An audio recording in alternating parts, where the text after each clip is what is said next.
আজকে এই বইটির ৬ নম্বর অধ্যায় দিয়ে শুরু করব। নাম জিয়াউর রহমান, নেতৃত্ব, কর্মকৌশল ও জাতীয় স্বার্থ। ১. পরিবর্তনশীল বিশ্বের রাজনীতি অধ্যয়নের দিকপাল রাষ্ট্রবিজ্ঞানী এস.পি. হান্টিংটন দুটো প্রেক্ষিতে রাজনৈতিক নেতৃত্বের ধরন ধারণ বা গতি প্রকৃতি ব্যাখ্যা বিশ্লেষণের পরামর্শ দিয়েছেন। এ দুটো প্রেক্ষিতের প্রথমটি ব্যক্তিগত, দ্বিতীয়টি সামষ্টিক। প্রথমটিকে মনস্তাত্ত্বিক প্রেক্ষিতেও বলা যেতে পারে। মনস্তাত্ত্বিক মানদণ্ড ব্যক্তিত্ব, ব্যবহার এবং বিশ্বাসকে ধারণ করে, আর সামষ্টিক মানদণ্ড সংগঠন ও সমষ্টির সমন্বয়ে প্রস্ফুটিত জীবনবোধের প্রতিফলন ঘটায়। সামষ্টিক ব্যাপারটি ব্যাপক। নেতা বিষয়টিকে কিভাবে গ্রহণ করেন এবং কিভাবে আরোপিত দায়িত্ব সম্পাদন করেন নেতৃত্বের বিচারে তা গুরুত্বপূর্ণ। রাজনৈতিক নেতৃত্বের ক্ষেত্রে নেতৃত্বের সফলতা ব্যর্থতা আবার দুটো বিষয়ের উপর নির্ভরশীল: রাষ্ট্রনায়কোচিত দূরদৃষ্টি এবং রাজনৈতিক প্রথা প্রতিষ্ঠান গড়ার সফলতা। এসব দৃষ্টিভঙ্গিতেই উপস্থাপিত নিবন্ধে বাংলাদেশের সাবেক রাষ্ট্রপতি জিয়াউর রহমানের নেতৃত্ব, কর্মধারা এবং জাতীয় স্বার্থ সংরক্ষণে অবদানের ব্যাখ্যা বিশ্লেষণ প্রয়াসও বিধৃত। ২. জাতীয় নেতৃবৃন্দ সাধারণত দুটো উপায়ে গণমানুষকে পরিচালিত করেন, রাষ্ট্র ব্যবস্থাকেও নিয়ন্ত্রণ করেন। প্রথমত গণজাগরণ, দ্বিতীয়ত গণ উন্নয়ন। জাতীয় মুক্তির ধারণা, শোষিত বঞ্চিত মানুষের অধিকার অর্জন এবং কোনো বিশেষ অর্জনের জন্য গণজাগরণ সৃষ্টি করা যেতে পারে। অপরদিকে জাতীয় উন্নয়ন এবং অগ্রগতির জন্য আর্থসামাজিক প্রবৃদ্ধির জন্য গণ অংশগ্রহণের কর্মসূচি ও পরিকল্পনার মাধ্যমে জাতিকে এগিয়ে নেওয়া যেতে পারে। জিয়াউর রহমান এই বাংলাদেশ জাতির মুক্তি এবং উন্নয়নের জন্য একই সাথে উভয় রণকৌশল গ্রহণ করেছিলেন। প্রাথমিক পর্যায়ে তিনি তার রাষ্ট্রযন্ত্র এবং পরবর্তীকালে রাজনৈতিক সংগঠনের মাধ্যমে মুক্তি এবং উন্নয়নের জোয়ার সৃষ্টির চেষ্টা করেন।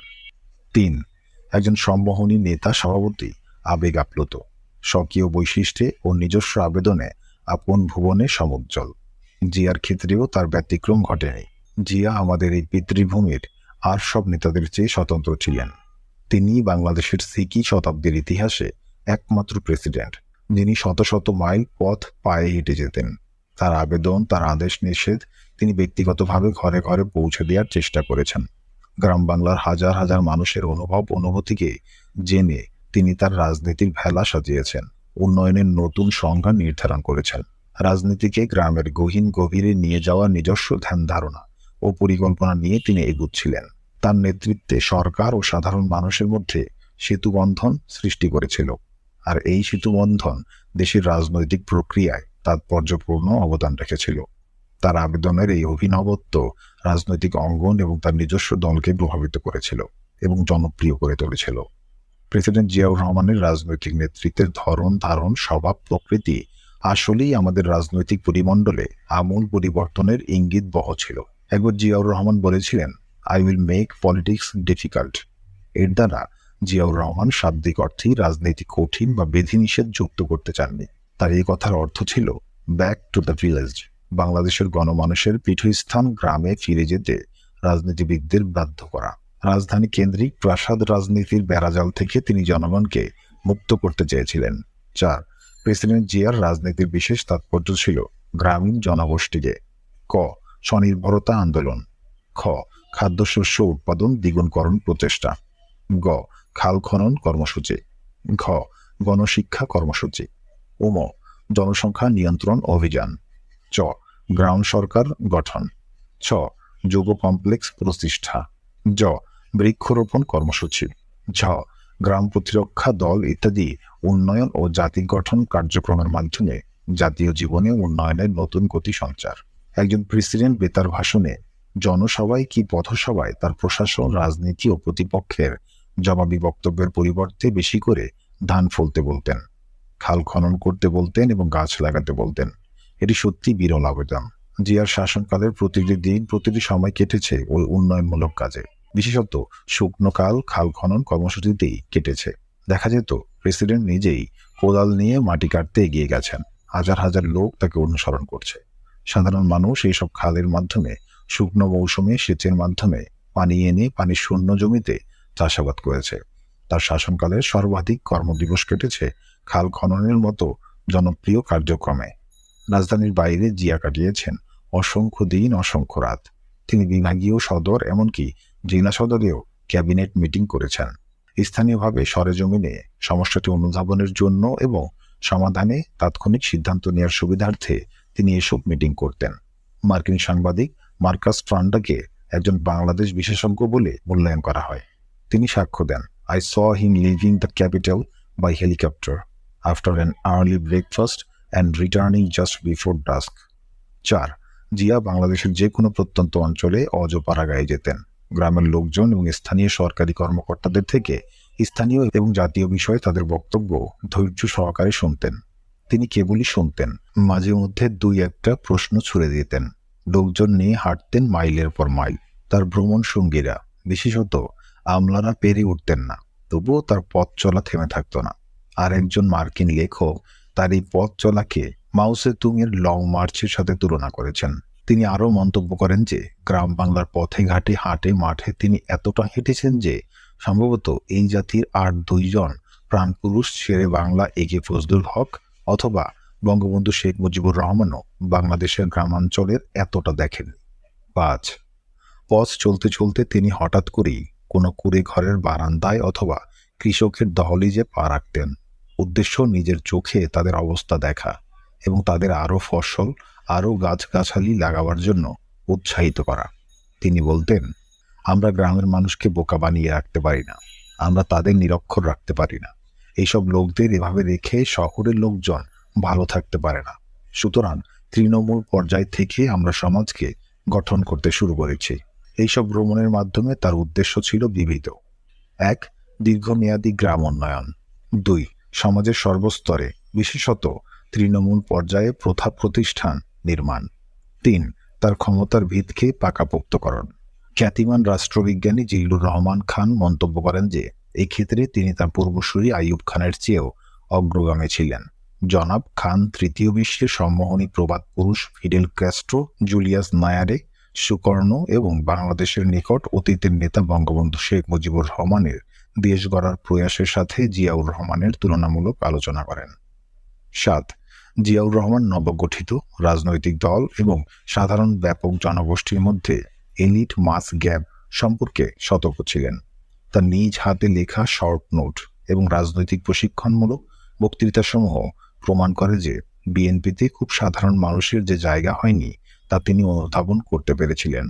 দেশ থেকে নিরক্ষরতা দূর করার জন্য তিনি নিরন্তর চেষ্টা করেছেন। তিনি এই অভিযানকে অভিহিত করেছিলেন দ্বিতীয় বিপ্লব বলে। জনসংখ্যা নিরোধ কার্যক্রম সম্পর্কেও ছিল তার একই ধরনের নিষ্ঠা ও ঐকান্তিকতা। তিনি এক্ষেত্রে ধর্মীয় নেতাদের সমর্থন সংগ্রহেরও চেষ্টা করেছেন। জনসভায় তিনি পরিবার পরিকল্পনা গ্রহণের সপক্ষে জনগণকে দুহাত তুলে সমর্থন জ্ঞাপনের আহ্বান জানাতেন। তিনি ছিলেন একজন সত্যিকার দেশপ্রেমিক। জনগণের জন্য ছিল তার বিরল ভালোবাসা। জনগণও তাকে বিরল ভালোবাসা দিয়েছিল। এটা একটা অবাক করার ব্যাপার যে একজন কেতাদুরস্ত সৈনিক নেতা উর্দি ছেড়ে অল্প সময়েই জনগণের ভাষা রপ্ত করেছিলেন। 1975 পরবর্তীকালে রাজনৈতিক আবহাওয়া, মেরুকরণ, বাধ্যবাধকতা তাকে এমন কিছু রাজনৈতিক সিদ্ধান্ত নিতে বাধ্য করেছিলেন যা দেখে মনে হতে পারে তিনি দক্ষিণপন্থী, কিন্তু আসলে তিনি ছিলেন বামপন্থী। অবশ্য মার্ক্সীয় দর্শন অনুযায়ী নয়। গরিব নিতান্ত অসহায় মানুষের জন্য তার মমত্ব ছিল। কৃষক এবং শ্রমিকদের জন্য তার কার্যক্রম পর্যালোচনা করলেই এর প্রমাণ মিলবে। রাজনৈতিক অঙ্গনে রুশ ভারত বিরোধী বামপন্থী মহলের প্রতি তিনি নৈতিক নৈকট্য অনুভব করতেন। ইসলাম ও ইসলামপন্থীদের প্রতি যতটা তার রাজনৈতিক কমিটমেন্ট ছিল, নৈতিক কমিটমেন্ট হয়তো অতটা ছিল না। তার ক্যাবিনেট গঠন এবং তার আশেপাশে বুদ্ধিজীবীদের সমাবেশ বিচারেও এ কথা বলা যায়। তিনি তার দলীয় গঠনতন্ত্র, ঘোষণাপত্র, বেতার বক্তৃতা এবং জনসভায় প্রচুর বাম ঘেঁষা শব্দাবলী, বিপ্লব, শ্রমিক রাজ, কৃষক রাজ, শোষিতের মুক্তি ইত্যাদি ব্যবহার করতেন। 6. দেশের মানুষ, রাজনৈতিক ব্যক্তিবর্গ এবং বিদেশে জিয়াউর রহমান তার ব্যক্তিগত সততার জন্য প্রশংসিত ছিলেন। তার মৃত্যুর সময় শহর ঢাকায় তার 1 ইঞ্চি জমিও ছিল না। তিনি অত্যন্ত সাধারণ জীবনযাপন করতেন। তার ব্যক্তিগত সম্পত্তি বলতে তেমন কিছুই ছিল না। তার পারিবারিক জীবন ছিল স্বচ্ছ, স্বাভাবিক ও সুন্দর। তিনি স্বজনপ্রীতিকে প্রশ্রয় দেন নাই। নিজ পরিবার ও নিকটাত্মীয়দের তদবির এবং তোষণ থেকে দূরে ছিলেন। এখন জানব জিয়াউর রহমানের সিদ্ধান্ত গ্রহণ প্রক্রিয়া কেমন ছিল। 7. জিয়াউর রহমান তার সৈনিক উত্তরাধিকারের কারণে কর্তৃত্ববাদী প্রবণ ছিলেন, কিন্তু রাজনৈতিক দল সংগঠনের পরে তিনি সম্মতিপ্রবণ হওয়ার প্রয়াসী ছিলেন। তিনি দ্রুততর সিদ্ধান্ত গ্রহণ প্রক্রিয়ায় বিশ্বাসী ছিলেন। অতি আমলাতান্ত্রিক লাল ফিতা বা দীর্ঘ সূত্রতায় ত্যক্ত বিরক্ত হতেন। প্রয়োজনে তিনি এককভাবে তাৎক্ষণিক সিদ্ধান্ত দিতেন। তবে এসব সিদ্ধান্ত যদি হতো জাতীয় গুরুত্বপূর্ণ অথবা দলের পক্ষ থেকে মৌলিক কোনো সিদ্ধান্ত, তিনি পরবর্তীকালে এটি যথাযথ পর্যায়ে অনুমোদন করিয়ে নিতেন এবং তাৎক্ষণিক সিদ্ধান্ত নেয়ার কারণ ব্যাখ্যা করতেন। তিনি ছিলেন ক্ষমতার মধ্যমণি, কেউ কখনো তাকে প্রশ্ন করত না, কিন্তু তিনি নিজেই গণতান্ত্রিক মূল্যবোধে সমৃদ্ধ ছিলেন। সময় সুযোগ থাকলে কখনো কোনো গুরুত্বপূর্ণ বিষয়ে বিশেষজ্ঞ মতামত, সহযোগীদের সাথে পরামর্শ ব্যতীত সিদ্ধান্ত গ্রহণ করতেন না। যখন কোনো বিশেষ বিষয়ে বা চেনে বা ব্যক্তির ক্ষেত্রে সিদ্ধান্ত দেওয়ার প্রয়োজন ছিল, তিনি সংশ্লিষ্ট বা সম্পৃক্ত ব্যক্তিকে ব্যাপক জিজ্ঞাসাবাদ না করে সিদ্ধান্ত নিতেন না। কোনো জাতিগত বা অত্যন্ত গুরুত্বপূর্ণ বিষয়ে সিদ্ধান্ত নেওয়ার আগে বিষয় বিশেষজ্ঞদের মতামত নিতেন। ঘন্টার পর ঘন্টা, বৈঠকের পর বৈঠক দিয়ে তিনি মনোযোগ সহকারে শুনতেন। একই বিষয়ে বিপরীত দৃষ্টিভঙ্গির ব্যাপারেও সমান আগ্রহী ছিলেন। তার এই বিষয় বিশেষজ্ঞদের তালিকায় ছিল শীর্ষ আমলা, খ্যাতিমান বুদ্ধিজীবী, সফল ব্যবসায়ী এবং বিভিন্ন পেশার শীর্ষ এবং প্রধান ব্যক্তিত্ববৃন্দ। এভাবে গোটা শাসনকালে তিনি সতর্ক, ধীর স্থির নীতিভঙ্গির মাধ্যমে শাসন কার্য পরিচালনা করেন। তবে তার নিজস্ব রাজনৈতিক দলের মাধ্যমেই সবকিছু করতে চাইতেন।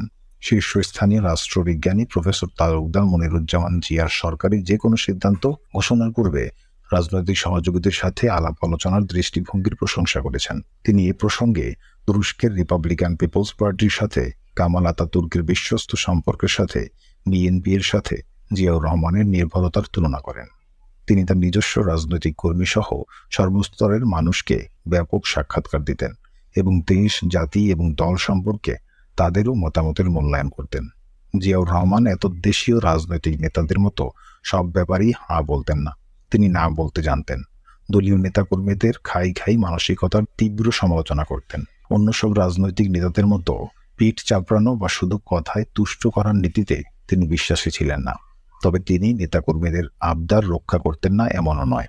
তিনি অনুরোধে ঢেকে গিলতেন খুব দায়ে ঢেকে, এবং তা এমনভাবে করতেন যেন তার দৃষ্টিকটু বা বেআইনি না হয়। রাজনৈতিক বর্ষ পরিক্রমায় তার মধ্যে সম্ভবত এই ধারণা বদ্ধমূল হয়ে পড়ে যে এতদ্দেশীয় রাজনৈতিক দুর্নীতির আশ্রয় প্রশ্রয় না দিলে রাজনীতিতে টিকে থাকা দায়।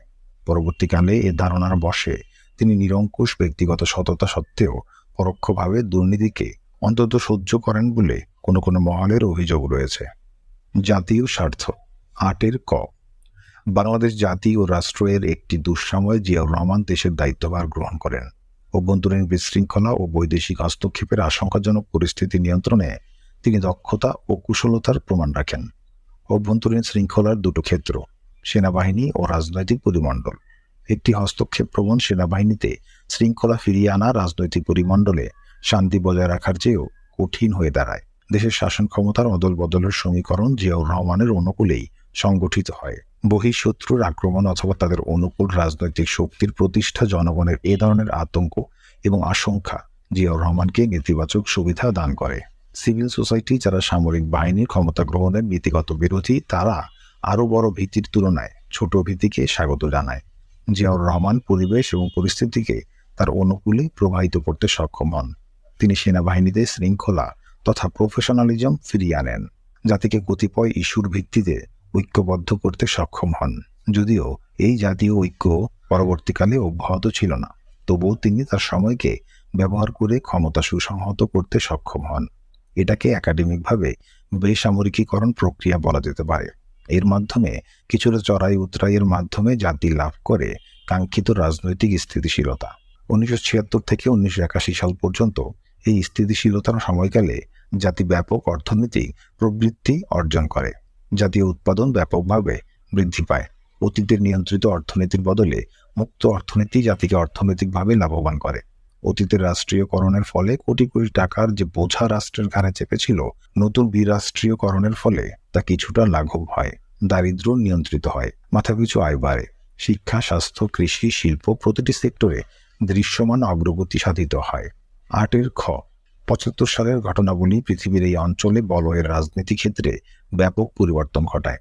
৭৫-এর ঘটনাবলীর মধ্য দিয়ে যেসব নেতা বা সরকার বাংলাদেশি ক্ষমতায় অধিষ্ঠিত হন, তারা বৃহৎ প্রতিবেশীকে তুষ্ট করার কৌশল করেন, কিন্তু দেবতা তুষ্ট না হয়ে বরং রুষ্ট হন। তাই সীমান্তে সহিংসতা বৃদ্ধি পায়। এমনকি ঘোষিত রাজনৈতিক আশ্রয়ের আদলে সরকার বিরোধী সশস্ত্র সংগ্রাম পরিচালিত হয়। ফারাক্কা ও 52টি অভিন্ন নদীর পানি নিয়ন্ত্রণ ও বন্টনকে রাজনৈতিক দাবার গুটি হিসেবে ব্যবহার করা হয়। পার্বত্য চট্টগ্রামের উপজাতীয়রা বৃহৎ প্রতিবেশীর অঘোষিত মদদ লাভ করে। বঙ্গোপসাগরে জেগে ওঠা তালপট্টি দ্বীপ বৃহৎ প্রতিবেশী জবরদখল করে নেয়। আন্তর্জাতিকভাবে বাংলাদেশকে অব্যাহত চাপের মোকাবেলা করতে হয়। জিয়াউর রহমান তার স্বভাবসুলভ শান্ত, সতর্ক এবং সুদৃঢ় নীতিভঙ্গির কারণে প্রবল চাপ ও বাধা বিপত্তিকে মোকাবেলা করেন। ভারতের সাথে ফারাক্কা পানি বন্টন চুক্তি স্বাক্ষরিত হয়, বাণিজ্য স্বাভাবিক হয়ে আসে এবং পার্বত্য সমস্যা সমাধানে ডিস্টার্বড এরিয়া বিল পাশ করা হয়। ৮ গ পররাষ্ট্রনীতির ক্ষেত্রে বৃহৎ প্রতিবেশীর চাপকে অগ্রাহ্য করার জন্য জিয়াউর রহমান যে নতুন দৃষ্টিভঙ্গি গ্রহণ করেন তা জাতিকে নতুন প্রত্যয় এবং গৌরব দান করে। সৌদি আরব সহ মুসলিম দেশগুলোর সাথে চমৎকার সম্পর্ক স্থাপিত হয়। ধনী মুসলিম দেশগুলো 1975 থেকে 1981 সময়কালে বাংলাদেশকে অকৃপণ সাহায্য সহযোগিতা দেয়। জিয়াউর রহমান ব্যক্তিগতভাবে মুসলিম বিশ্বের সর্বত্র গ্রহণযোগ্য ব্যক্তিত্ব হয়ে ওঠেন। ইরান ইরাক বিরোধ নিরসনে তার মধ্যস্থতা প্রয়াস এবং আল কুদস শীর্ষ কমিটিতে তার অন্তর্ভুক্তি দ্বারা এর প্রমাণ মেলে। পাশ্চাত্যের সাথে, বিশেষত মার্কিন যুক্তরাষ্ট্রের সাথে সম্পর্কের নতুন দিগন্ত উন্মোচিত হয়। 75-এর পরবর্তীকালে দেয়া চীনের স্বীকৃতিকে মূলধন করে জিয়া জীবনের সাথে কার্যকর ও সমৃদ্ধ সম্পর্ক নির্মাণ করতে সক্ষম হন। পররাষ্ট্রনীতির ক্ষেত্রে এই সব নববিন্যাস জাতির নিরাপত্তা ও স্বাধীনতাকে সুসংহত করে। শীঘ্রই জাতি এর সুফল প্রত্যক্ষ করে। 1980 সালে বাংলাদেশ নিরাপত্তা পরিষদের অস্থায়ী পদে সম্মানজনক এবং দুর্লভ বিজয় অর্জন করে। তালুকদার মনিরুজ্জামান বলেন, জিয়া 3টি জিনিস চেয়েছিলেন: শক্তিশালী সেনাবাহিনী, জনগণের সমর্থন এবং গণতন্ত্র। অবশ্য 3টি জিনিসের মধ্যে ভারসাম্য রক্ষায় তিনি ব্যর্থ হয়েছিলেন। তালুকদার মনিরুজ্জামান মনে করেন, একজন সামরিক শাসক যদি জনগণের দিকে ছুটে যান, তিনি সামরিক বাহিনী থেকে বিচ্ছিন্ন হয়ে পড়বেন, এটাই স্বাভাবিক। অপরদিকে সামরিক শাসকদের ভালো ধারণা নেই। এইসব সীমাবদ্ধতার মাঝেও জিয়া রাজনীতি ও সামরিক বাহিনী সম্পর্কে স্বচ্ছ এবং সঠিক ধারণা পোষণের প্রয়াসে ছিলেন। রাজনৈতিক দল ব্যবস্থাপনা। জিয়া ঘরে বাইরে প্রত্যাশিত গণতন্ত্র সফল করতে গিয়ে 2 ধরনের সমস্যার মোকাবেলা করছিলেন: 1, বিরোধী দলীয় আন্দোলন; 2, নিজ দলীয় অভ্যন্তরীণ সংকট। 1975-এর 15ই আগস্ট এবং তৎপরবর্তী রাজনৈতিক ভাবালুতা ক্রমশ লোপ পায়। কর্নেল তাহেরের মর্মান্তিক পরিণতির মধ্য দিয়ে 1975-এর 7 নভেম্বরে জঙ্গিবামদের আন্দোলনের আপাত পরিসমাপ্তি ঘটে। অবশ্য সময় এবং সুযোগ মতো তারা সেনাবাহিনী এবং অন্যত্র তাদের বিপ্লবী ভূমিকা অব্যাহত রাখে। 1977 সালের 3রা অক্টোবর একটি ব্যাপক প্রস্তুতিপূর্ণ অভ্যুত্থান প্রচেষ্টা ব্যর্থ হয়। এতে তাহেরপন্থীদের সক্রিয় ভূমিকা ছিল বলে প্রমাণ পাওয়া যায়। 7 নভেম্বর 75-এর রাজনৈতিক ফ্রন্ট, জাতীয় সমাজতান্ত্রিক দল জাসদ অভ্যন্তরীণ দ্বন্দ্বে পরবর্তীকালে দ্বিধা এবং ত্রিধা বিভক্ত হলে Ziaur Rahman divide and rule এর রাজনৈতিক সুবিধা লাভ করেন।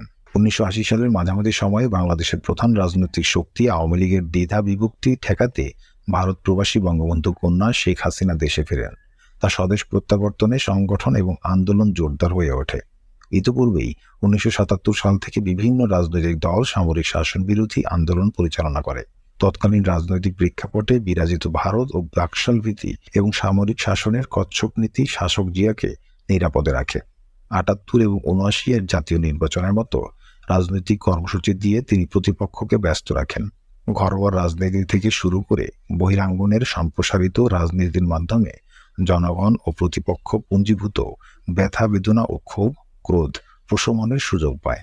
রাজনৈতিক আন্দোলন ও প্রতিবাদী কণ্ঠকে স্তব্ধ করে দেওয়ার জন্য জিয়া কঠিন ও কোমল নীতি অবলম্বন করেন। নিজ দলকে সামনে রাখা এবং অভ্যন্তরীণ প্রতিপক্ষকে ঘায়েল করার জন্য তিনি একই নীতি অনুসরণ করেন। জিয়া আওয়ামী লীগ এবং জাসদকেই মূল প্রতিপক্ষ ভাবতেন। রাজনৈতিক আন্দোলন জোরদার হলে দেখা যেত এই 2 দলের অনেক রাজনৈতিক কর্মী করান্তকালে চলে গেছে। এক্ষেত্রে শীর্ষ নেতাদেরকে স্পর্শ না করে প্রকৃত কর্মীদের প্রতি জিয়ার চোখ ছিল বেশি। জিয়া রাজনৈতিক প্রতিপক্ষকে সুযোগ সুবিধা প্রদানের মাধ্যমেও ম্যানেজ করতেন। অভিযোগ শোনা যায়, দিনে পল্টন, রাতে বঙ্গভবন। নীতির ক্ষেত্রে উগ্র বামপন্থীরাই অগ্রগামী ছিল।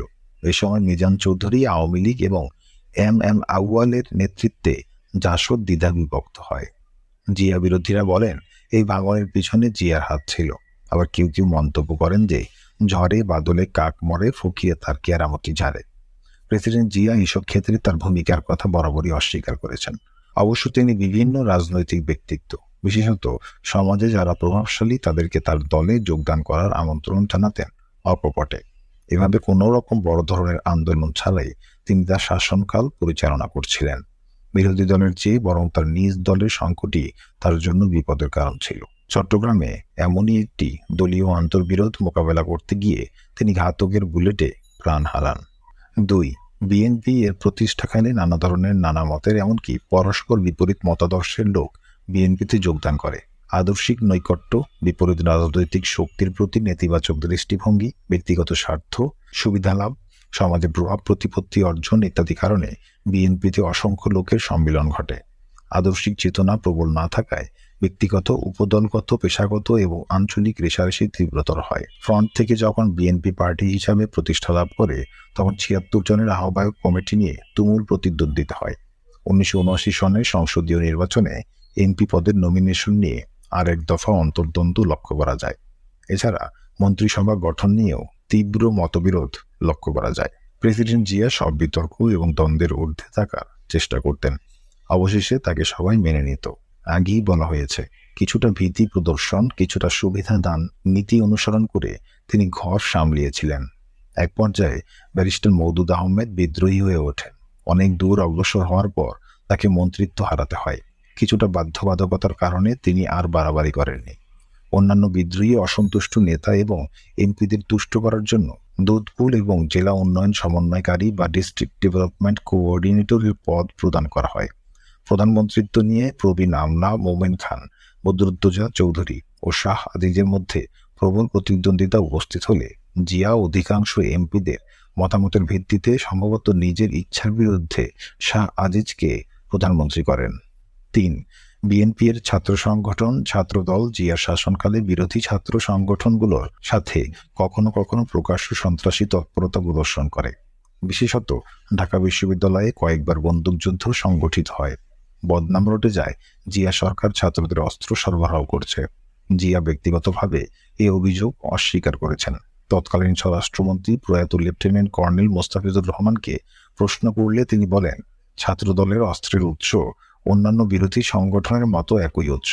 তিনি অস্ত্রের ব্যবহার সম্পর্কে তার ক্রোধ ও ক্ষোভ প্রকাশ করেন। তিনি আরো বলেন, জিয়া বা সরকারের সংশ্লিষ্ট যখনই এসব অস্ত্র সম্পর্কে অবহিত হয়েছে, দলমত নির্বিশেষে তাদের প্রতি কঠোর ব্যবস্থা গ্রহণ করা হয়েছে। জিয়া রাজনীতিতে শক্তি প্রয়োগের বিরোধী ছিলেন। 4. নিজ সংগঠন ও ছাত্রদলের এসব অবস্থা দেখে জিয়াউর রহমান নিজ দলকে সুশৃঙ্খল ও জ্ঞানলোকে গড়ায় সচেষ্ট হন। রাজনীতিতে নীতি ও আদর্শবোধের গুরুত্ব তিনি অনুধাবন করেন। নেতাকর্মীদের শিক্ষা এবং দীক্ষা দেওয়ার জন্য তিনি রাজনৈতিক ও সামাজিক গবেষণা কেন্দ্র স্থাপন করেন। তিনি বিশ্বাস করতেন দলের প্রতিটি কর্মী দলের আদর্শ উদ্দেশ্য সম্পর্কে অবহিত হবে। মন্ত্রী, এমপি, নেতা সবাইকে তিনি প্রতিষ্ঠিত কেন্দ্রে প্রশিক্ষণ প্রদানের চেষ্টা করেন। এসব প্রশিক্ষণে বাংলাদেশি জাতীয়তাবাদ এবং দেশপ্রেমের উপর গুরুত্ব দেওয়া হতো। একটি পরিসংখ্যানে দেখা যায় 9,000 নেতাকর্মীকে এ ধরনের প্রশিক্ষণ দেওয়া হয়েছে।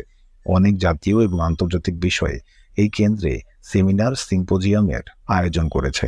জিয়া নিজে এখানে বিভিন্ন আদর্শিক এবং জাগতিক বিষয়ের উপর বক্তৃতা করেছেন। এসব নোট ও বক্তৃতা সমূহ এখনও ওই প্রতিষ্ঠানের প্রধান জনাব A.K. ফিরোজ নুনের নিকট সংরক্ষিত আছে। মৃত্যুর কিছুদিন আগে তিনি বিএনপি এর আদর্শ ও দর্শন সম্পর্কে মন্ত্রীদের একটি টেস্ট নেন। প্রকৌশল বিশ্ববিদ্যালয়ের বর্তমানে ভিসি তৎকালীন প্রতিমন্ত্রী এ ধরনের টেস্ট দিতে অস্বীকার করেন এবং পদত্যাগপত্র পাঠিয়ে দেন। উপসংহার: 1. প্রেসিডেন্ট জিয়াউর রহমানের নেতৃত্ব এই জাতির ইতিহাসের একটি স্মরণীয় অধ্যায়। তিনি ঝঞ্ঝা বিক্ষুব্ধ বাংলাদেশ রাষ্ট্রতরণীকে নিরাপদ প্রত্যাশ্রয়ে পৌঁছে দিয়েছেন। 75 পরবর্তী টালমাটাল দিনগুলোতে তার মতো ধীশক্তি সম্পন্ন, সাহসী এবং দূরদর্শী রাষ্ট্রনায়কের আবির্ভাব না হলে এই জাতিকে আরও দুর্যোগ পোহাতে হতো। তিনি এই জনগোষ্ঠীকে কর্ম উদ্দীপনায় উদ্দীপ্ত করতে চেয়েছেন। তাদেরকে সততা, নিষ্ঠা, দেশপ্রেম শিখিয়েছেন। কৃষি, শিল্প এবং শিক্ষার মাধ্যমে একটি আধুনিক বাংলাদেশ নির্মাণের স্বপ্ন দেখেছেন। 2. তার কর্মকৌশল ছিল তিনি কোদালকে কোদাল বলার সৎ সাহস রাখতেন। তিনি নিজেই কোদাল ধরেছেন, মাটি কেটেছেন। ব্যক্তিগত জীবনে সন্দেহাতীতভাবে সৎ, সহজ, সাধারণ জীবনযাপন করতেন। সিদ্ধান্ত গ্রহণে তড়িৎ, প্রত্যয়ী এবং প্রজ্ঞাবান ছিলেন। তিনি এই দেশের রাজা ছিলেন না, কর্মবীর ছিলেন। 3. জাতীয় স্বার্থে তিনি আপোস করেননি। প্রতিবেশী, পূর্ব অথবা পশ্চিম কোথাও তিনি মাথা নত করেননি। তার ব্রত ছিল, প্রথম বাংলাদেশ আমার শেষ বাংলাদেশ, জীবন বাংলাদেশ আমার মরণ বাংলাদেশ। জীবন দিয়ে তিনি প্রমাণ করে গেছেন। এবার যে অধ্যায়টি পড়ব এর নাম পরিসৃষ্ট। 1. জিয়াউর রহমানের সংক্ষিপ্ত জীবন আলেখ্য। নাম জিয়াউর রহমান, ডাক নাম কমল, বাবার নাম জনাব মনসুর রহমান, জন্ম তারিখ 19 জানুয়ারি 1936, স্থায়ী ঠিকানা বাগবাড়ি, বগুড়া। প্রাথমিক পড়াশোনা হেয়ার স্কুল, কলকাতা। মাধ্যমিক তায়েব আলভি একাডেমি, করাচি। উচ্চ মাধ্যমিক ডিজে কলেজ, করাচি। সামরিক বাহিনীতে কমিশন লাভ 1953 সাল। উচ্চতর শিক্ষা পিএসসি, কোয়েটা স্টাফ কলেজ। দায়িত্ব 1965 company commander, East Bengal regiment, Khemkaran sector. 1966 instructor, সামরিক academy, Quetta. 1969 officer, East Bengal regiment, Joydebpur, Dhaka. 1970 battalion commander, 8ম ইস্ট বেঙ্গল রেজিমেন্ট। 1971 স্বাধীনতা ঘোষণা ও একজন সেক্টর কমান্ডার হিসেবে মুক্তিযুদ্ধ পরিচালনা। 1972 স্বাধীনতা যুদ্ধে বীরত্বের স্বীকৃতিস্বরূপ বীর উত্তম উপাধি লাভ। Brigade commander, Comilla. Deputy chief of staff, সেনাবাহিনী। 1975 সেনাবাহিনী প্রধান, উপপ্রধান সামরিক আইন প্রশাসক। 1976 প্রধান সামরিক আইন প্রশাসক। 1978 প্রেসিডেন্ট নির্বাচিত, বিএনপি এর প্রতিষ্ঠাতা, চেয়ারম্যান মনোনীত। 1979 সংসদ নির্বাচন, বিপুল বিজয়। সামরিক আইন প্রত্যাহার, কমনওয়েলথ শীর্ষ সম্মেলন, জোট নিরপেক্ষ সম্মেলন ও ইসলামী শীর্ষ সম্মেলনে যোগদান। 1980 জাতিসংঘের সাধারণ পরিষদে ভাষণ দান।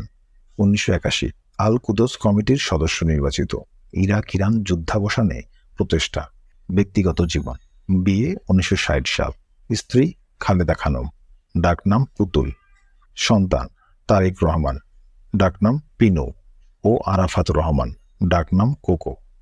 মৃত্যু 30 মে 1981 সেনাবাহিনীর কতিপয় দুষ্কৃতকারীর হাতে শাহাদাত বরণ।